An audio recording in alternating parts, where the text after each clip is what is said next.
kulanti wanaagsan qiyaarta nala socota meel kasta oo dunida ka joogtaan fiid wanaagsan ayaan idin leeyahay dhamaantiinba ku soo dhawaada tabin kale oo kamid ah barnaamijka caawa iyo wararka taxliilinta iyo lafagurka diblomaasiyadda caalamka oo 4 May sanadka 2026 qodobadaan idin kugu haya tabintana waxa kamid ah dowladda Imaaraadka Carabta ayaa maanta ku dhawaaqday in lagu weeraray 4 gantaal oo kala duwan isla markaana nidaamyada difaaca hawadu ay ka hortageen oo 3 kamid ah meel badda gudaheeda ah lagu soo tuuray waxa ay weerarkan ku eedeynaysaa dowladda Iran haddaba ma waxay ka dhigan tahay dagaalkii gobolka Bariga Dhexe in markan si tartiib ah uu u bilaabanayo xilli xiisada ka taagan marinka istiraatiijiga ah ee Hormuz la soo warinayo inay tahay mid aad u kulul oo ciidamada Mareykanku ay leeyihiin waxaynu galnay gacanka Bershiya dowladda Iran ma dagaalka ay markan guda gashay oo ma iyada ayaaba noqonaysa cidda ugu horeysa ee wax weeraraysa dhinaca kale la taliyaha sare ee arrimaha diblomaasiyadda ee madaxweynaha dowladda Imaaraadka Anwar Gargash ayaa ku dhawaaqay weerarka wadankiisa uu la kulmayo inuu yahay mid aan loo dulqaadan karin warbixino kala duwan iyo laba weerar oo maanta dowladda Isutaga Imaaraadku ay la kulantay ayaan ku faaqidayaa barnaamijkan ciidamada difaaca badda ee wadanka Mareykankana waxay ku gacanta ku dhigeen gantaal ku soo biiray oo la siiyay ciidamadaas oo timer la yiraahdo kaas oo si wada jir ay u sameeyeen warshadaha difaaca Mareykanka iyo kuwa Israel awoodda gantaalkan iyo waxyaabaha uu soo kordhin karo ayaa sidoo kale barnaamijka ku daawanaysan qiyaarta ay nala socotay dowladda Turkigana waxa ay maalinta berri ah soo bandhigi doontaa mid kamid ah diyaaradaheeda droniska ah ee mucjisada ah oo loo adeegsan karo 3 jiha oo kala duwan qaybta logistiga ciidamada dhinaca dagaalka iyo sidoo kale qaybaha kale ee rayidka diyaaradan ayaa loo arkaa inay kamid tahay awoodda wax soo saarka wadanka Turkiga inay kor u qaadayso gobolka Bariga Dhexe oo ku jira loolanka hubka iyo waliba dagaal ayaan markan idin la wadaagaya iyadoo ay hoos u dhacayaan arrimaha la xiriira in xal nabadeed laga gaaro xiisada gobolkaasi ee si xoogaysanaysa khiyaarta ay nala socota ay halka naga daawanaysan waa channelka Cabdilcasiis Barrow ku soo biira oo subscribe saara oo maxayso weerar adag oo dhinaca gantaalaha ah oo uga imaanaya Jamhuuriyadda Islaamiga ah ee Iran dadka ayaa loogu baaqay in ay galaan goobo amni ah oo gabaad leh si ay uga badbaadaan haddii weeraradan ay sii socdaan ka imaanaya dowladda Iran dhinaca kale ma jiraan ilaa iyo hadda war ka soo baxay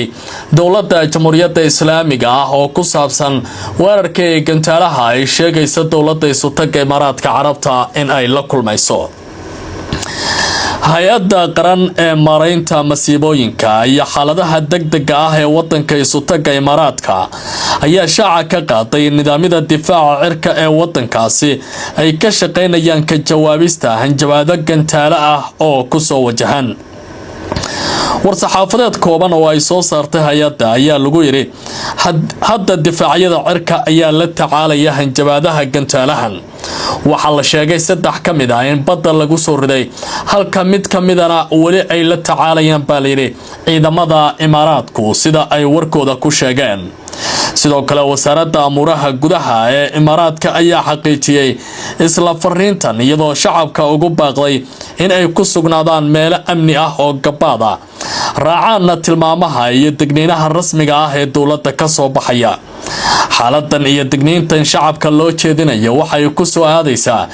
xilli qatarta gobolka Bariga Dhexe ee ah in uu dib dagaal ugu laabto ay aad u sii kordhayso dowladdu ma bixin wax faahfaahin kale oo dheeraad ah oo ku saabsan nooca gantaalka ama halka uu ka yimi hase ahaatee ugu dambeyn waxay sheegeen inuu ka yimi dhinaca wadanka Iran balse waxa ay ku adkaysanayaan inay si dhow loola socdo isla markaana la qaadayo tallaabooyin difaac oo degdeg ah xaalada amni ayaa ka taagan gobolka Khaliijka sida ay ku waramayaan warbaahinta Carabta gaar ahaan warbaahinta dowladda Isutaga Imaaraadka ee Sky News Arabic dhacdadan ayaa ku soo beegmaysa xilli gobolka Khaliijka uu marayo xiisad amni oo aad u sareysa oo kacday iyadoo dhawaan Imaaraadku uu sheegay in hawada dalkooda ay caadi ku soo noqotay isla markaana duulimaadyadii ay si toos ah u sii soconayaan sidoo kale falanqeeyaal amni ayaa tilmaamaya in wadamada Khaliijku ay si weyn u xoojinayaan nidaamyada difaaca cirka ee ka hortagaya gantaalada imaaraadka ayaa si joogto ah u maalgeliya baa layiri casriyeynta difaacyadiisa cirka iyadoo qayb ka mid ah nidaamyadaasi kala duwan ee ka hortagaya gantaalada iyo diyaaradaha aan duuliyaha lahayn si loo ilaaliyo xarumaha muhiimka ee dowladda maadaama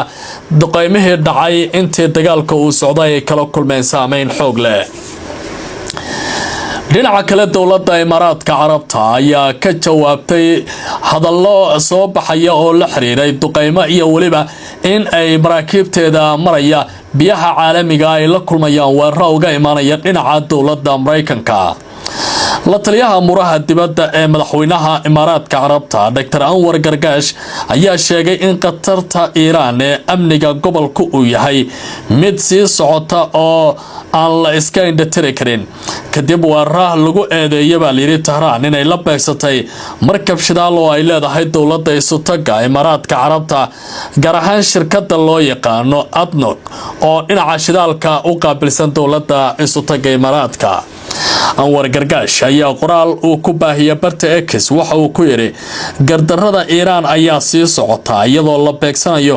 markab qaran oo ku safraya buu yiri marinka Hormuz. imaaraadku waxa uu si cad u diidan yahay weeraradan waxana uu taageersan yahay xorriyadda marinbiyoodka caalamiga. weeraradan waxay cadeynayaan in qatarta Iiraan ay wali jirto baa layiri oo aan la iska indhatiri karin. eedeymaha iyo xaaladda amniga gobolku waa sii kordhayaan iyadoo qubarada istiraatiijistayaasha ah ay ku baaqayaan dagaalkan in aanu sii socon karin. dowladda imaaraadka ayaa horey u cambaaraysa weerarada lagu sheegay in lagu beegsaday baa layiri diyaaradaha aan duuliyaha lahayn kuwaasi oo beegsaday maraakiibta shidaalka ee maraya marinka Hormuz taas oo ah marin biyood muhiim u ah ganacsiga iyo waliba tamarta caalamka. wasaaradda muraha dibadda imaaraadka ayaa sidoo kale sheegtay in weerarkan uu jabiyay xeerkii qaramada midoobay gaar ahaan qaraarkii 2817 falalka noocan ah ay qatar ku yihiin buu yiri amniga badda iyo dhaqaalaha caalamka. Iiraan ayaa sidoo kale mas'uuliyadan dusha looga tuuray in ay iyadu ka dambeysay. xiriirka gobolku waa sii xumaanaya iyadoo dowladaha qaliishkana ay sii kala fogaanayaan. hadalkan ayaa imaanaya xilli xiisadda Iiraan iyo qaar ka mid ah dalalka qaliishku ay sii xoogaysanayso iyadoo wali walwal weyn laga qabo baa layiri ammaanka marinbiyoodkaasi Hormuz ee muhiimka iyo waliba ay soo socoshada tamarta caalamka sida qubarada arrimahan taxliilinaya ay aad iminka uga digayaan. dowladda Ankara waa Turkiga waxa lagu wadaa toddobaadkan inay soo bandhigto mid ka mid ah wax soo saarkeeda diyaaradaha droniska oo lagu tilmaami karo mucjiso kale oo farsamo ah sida ay tilmaamayaan boqorada tiknoolajiyadda ee dagaalka. laba diyaaradood oo ay soo bandhigi doonto dowladda ayaa muujinaya kuwa wax ka dari doona logistiga ciidamada iyo waliba in ay gaaraan meelaha muhiimka waxaana sidoo kale lagu qaadi karaa agab ay u baahan yihiin ciidamada haddii ay ka dagaalamayaan dhul qarfa ah ama cimil ahaan ay suuragal u noqon karin dhinaca logistiga inay si degdeg ku gaaraan. warshadaha difaaca wadanka Turkiga ee Dasal ayaa shaaciyay in ay bandhiga Saha 2026 ka dhacaya Istanbul ay ku soo bandhigi doonaan diyaarad cusub oo aan duuliye lahayn oo howlo badan qaban karta ee loo yaqaan Boho C75. bandhiga Saha Expo 2026 ayaa lagu qaban doonaa xarunta bandhiga Istanbul inta u dhaxaysa 5 ilaa 9 May waxaana lagu tiriyaa baa layiri mid ka mid ah dhacdooyinka ugu waaweyn ee warshadaha difaaca iyo hawada ee gobolka iyadoo ay ka qayb galayaan shirkado iyo dalal badan oo caalami ah. haddaba awoodda diyaaradda la yiraahdo Boho C75 ayaa si weyn iminka loo falanqeynaya. diyaaradan ayaa waxa ay qaadi karaysaa xamuul logistic oo gaaraya 75 kiilo. duulimaadkeeduna waxa uu qaadan karaa 40 daqiiqo. howlgal fogaan gaaraya bay ku duuli kartaa ilaa 10 kilomitir. nidaam shaqo oo buuxo automatic ay leedahay waxayna awood u leedahay ka hortagga faragelinta dhinacyada elektarooniga ay doonaya in weerarka dhinaca internetka ay ku soo qaadaan.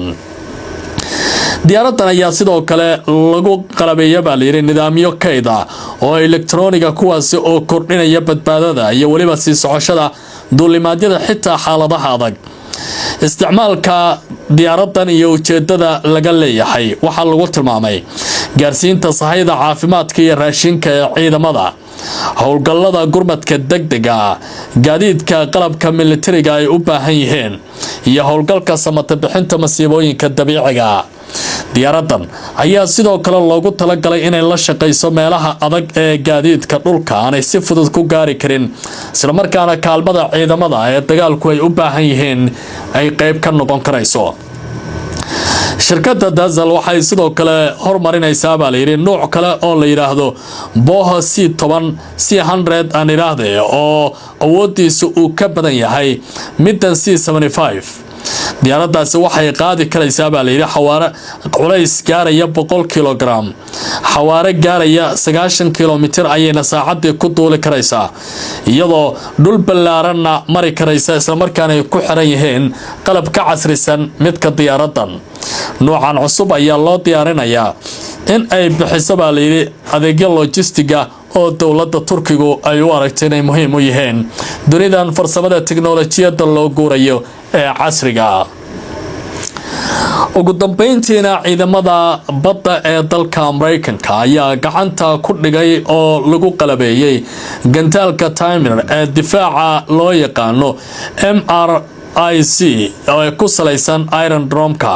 sida ay ku waramayaan khubarada dagaalka oo u arkaya gantaalkan inuu yahay mid muhiim ah ciidamada ayaa la leeyahay gantaalkan waxa uu ka dhigan yahay mid wax weyn ku soo kordhinaya nidaamyada difaaca sida ay ku waramayso majalada Defense Post nidaamkan MRIC-da waxa uu yahay bay leedahay mid loogu talagalay inuu si dhaqso ah uga difaaco ciidamada Mareykanka ee hore loo geeyay baa la yiri goobaha dagaalka gaar ahaan saldhigyada iyo goobaha joogtada ah ama sida kumeel gaarka ay u degan yihiin gantaalkan ayaa waxa uu ka hortagi karaa nidaamyada cruise-ka ee gantaalada yaryar madaafiicda iyo diyaaradaha aan duuliyaha lahayn gantaalka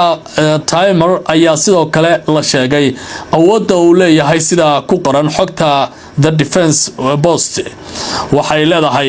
gantaalkan astaamihiisa waxaa ka mid ah dhirarka uu ka howlgalaya oo gaaraya 4 ilaa 70 kilomitir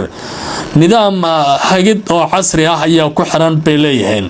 halka madaxa qaraxyada ee loogu talagalay in lagu beegsado meelaha loogu talagalay oo si sax ah u abaari karo ciidamada Mareykanka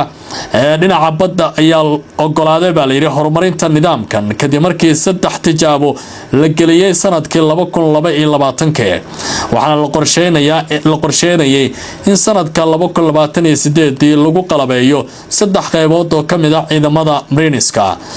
kuwaasi oo ka howlgala dhinaca cirka darafyada iyo sidoo kale saxnaanta jihooyinka tooska ah ee badda hasaatee dagaaladan dhacaya darteed ayaa loo soo hormariyay gantaalkan soo saaristiisa waxaa iska kaashada baa la yiri shirkado tiknoolajiyada hubka ah oo Mareykanka iyo sidoo kale kuwa nidaamka Israel ka tirsan xilli xiisada gobolka bariga dhexe ay aad u culus tahay ayuu gantaalkan gacanta ciidamada Mareykanka galaya khiyaarta ay nala socotay tabinta qaybtan iyo barnaamijka faaqidaada wararka caalamka iyo taxliilinta diblomaasiyadda ee Barrow Show-na intaas ayaan ku gabagabeynayaa nabadgelyada